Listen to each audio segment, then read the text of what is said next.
আজকের রেসিপি নিরামিষ খেরো।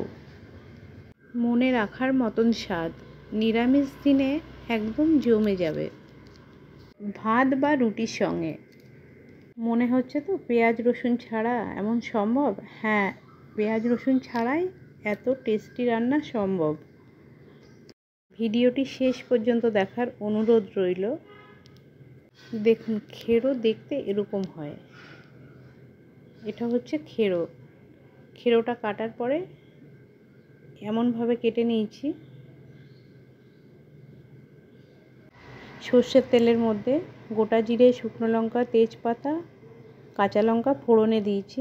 ফোড়নের গন্ধ বেরিয়ে গেলে দেখুন ফোড়নটা উঠিয়ে রাখলাম, তাহলে কম তেলে রান্না হয়ে যাবে। আর এদিকে ডালটা ধুয়ে হালকা শুকিয়ে নিয়েছি, তাহলে ভাজার পরে আর ধুতে হবে না।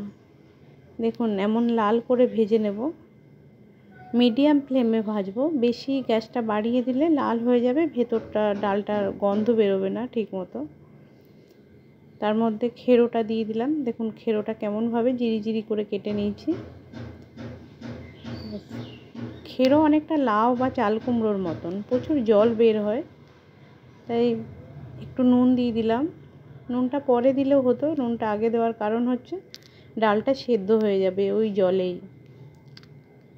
ব্যাস দেখুন ঢাকা দিয়ে দিয়েছিলাম, ঢাকা খোলার পরে ডালটা কেমন সেদ্ধ হয়েছে। ডাল কিন্তু খুব বেশি সেদ্ধ হবে না, না গলে যাবে না গোটা গোটা থাকবে, অথচ চাপলে ভেঙে যাবে। নুন, হলুদ, মিষ্টি, সামান্য কিছু মশলা দিয়ে একটু জিরের গুঁড়ো দিলাম, শুধু কিছু ঘরোয়া উপকরণ। দেখুন মশলাটা ঢেলে দিলাম। ফোড়নের যে মশলাটা ছিল, ফোড়নটা 1 কাপ দুধ দিয়ে দিলাম ভেতরে। দুধটা দিলে নিরামিষ সবজি তো বেশ ভালো লাগে, তবে চিনি বা মিষ্টি যারা খান না তারা একদম দেবেন না। হালকা আটার গুঁড়ো দেওয়ার কারণ হচ্ছে জল জল ভাবটা কমে যাবে। তবে গ্যাসটা বাড়িয়ে দেবো এখন, দিয়ে ঢাকা দিয়ে রেখে দেব লো ফ্লেমে। রেডি খেরো। এত সহজ আর এত সুস্বাদু, ভাত বা রুটির সঙ্গে নিরামিষ দিনে জমে যাবে।